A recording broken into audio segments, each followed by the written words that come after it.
Hello everybody, it's Downbelow RPG, and we really shouldn't take that happy tone with it. I'm Ian. I'm Steve. And today's dystopian topic is government conspiracies. And what that means to you and your players in 10 minutes or less. So government conspiracies are distinguished from others because they are enacted by people in power in governments. These are people who are in either appointed or elected offices of significant administrative, legislative, or executive power. There are three major reasons that a government conspiracy exists. Reason number one, knowledge of an act being performed would result in a major international incident.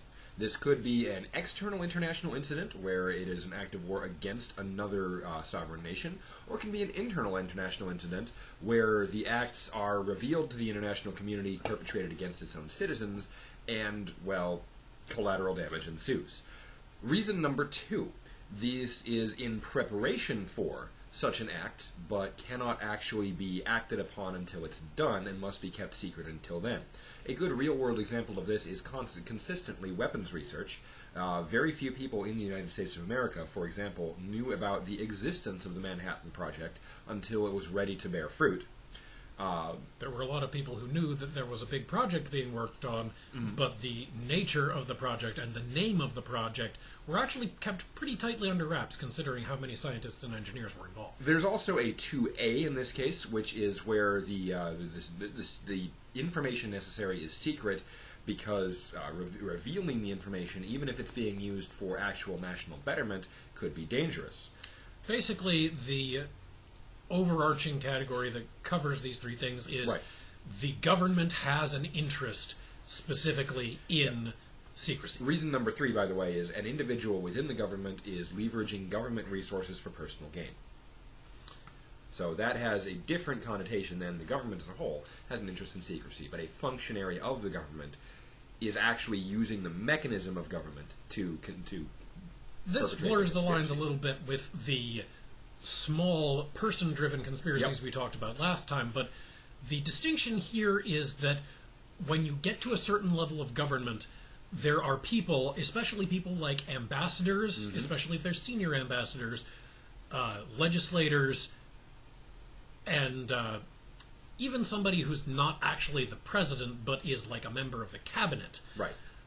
These people have so much power that their actions and the actions of government as a whole, hard to distinguish between. So, here's the thing.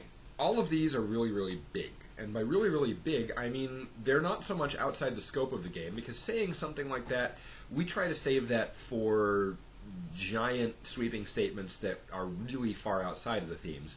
But what they are outside the scope of is most player characters' everyday existence. So why are we even spending time talking about them? Because with anything sufficiently big, that trickles down to the level where it involves the people that we're talking about here. Usually what's going to happen is you're going to have a plot hook, similar to the other conspiracy plot hooks we've mentioned before, where an accident happens, or a job goes wrong, or you find something that you shouldn't have found, but this time the trail leads up and up and up, and this presents your players with a dilemma, because once they discover, in a similar chain of events to the previous types of plot hooks, that, oh crap, it's the prime minister of, even if it's a relatively small country, like, does Bosnia exist in this future? I honestly haven't thought about any of the Let's pretend Bosnia exists. Maybe or it's new Bosnia. Let's take a couple of seconds and talk about this. What's more likely is that, given the coalitioning of a lot of other areas, there is the Greater Balkan Semi-Autonomous Region, which includes Bosnia. Let's say it's the prime minister of a semi-independent state like New Bosnia, and that's still above the level and outside the reach of the PCs directly. So here's an example of a straight-up plot hook that will get people involved. The characters are hired to do some minor sabotage on a water purification plant underneath Downbelow. The real reason behind this is simple. They're hired by an unrelated to the conspiracy group who wants to get a lucrative maintenance contract, but can't do that if there's no breakdowns.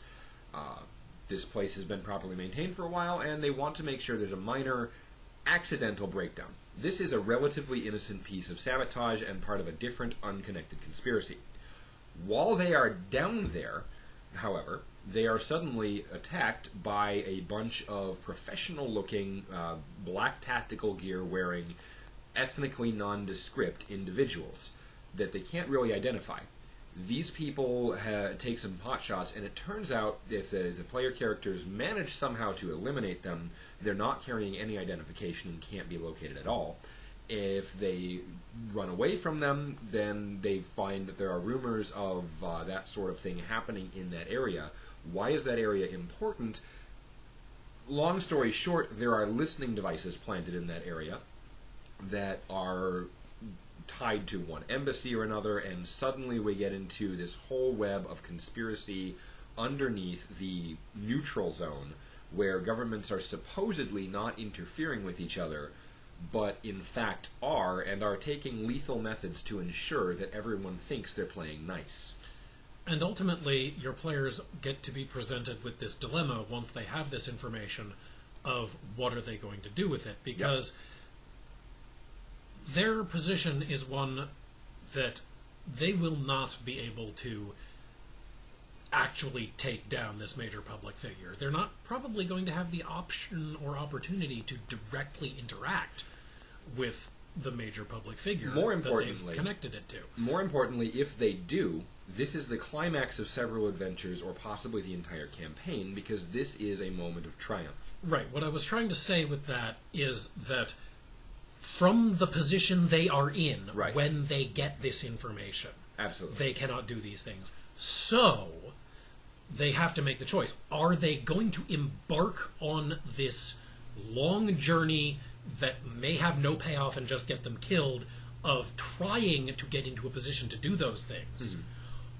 Or are they going to either just let it drop or try and get some smaller payoff with this information?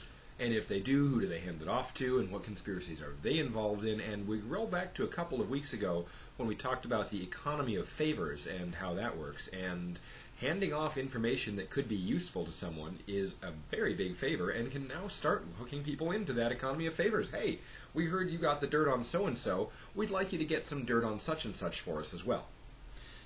So that about does it for government conspiracies for right now, but tomorrow we will talk about how you can run conspiracies in a game, how they actually work together with the GM behind-the-scenes resource track system we've talked about in discussing the system, and how players can best be conceived of as a part of that process, whether they are part of the conspiracy or discovering it. Yep. Until then, I'm Steve. I'm Ian. And we're signing out with Down Below.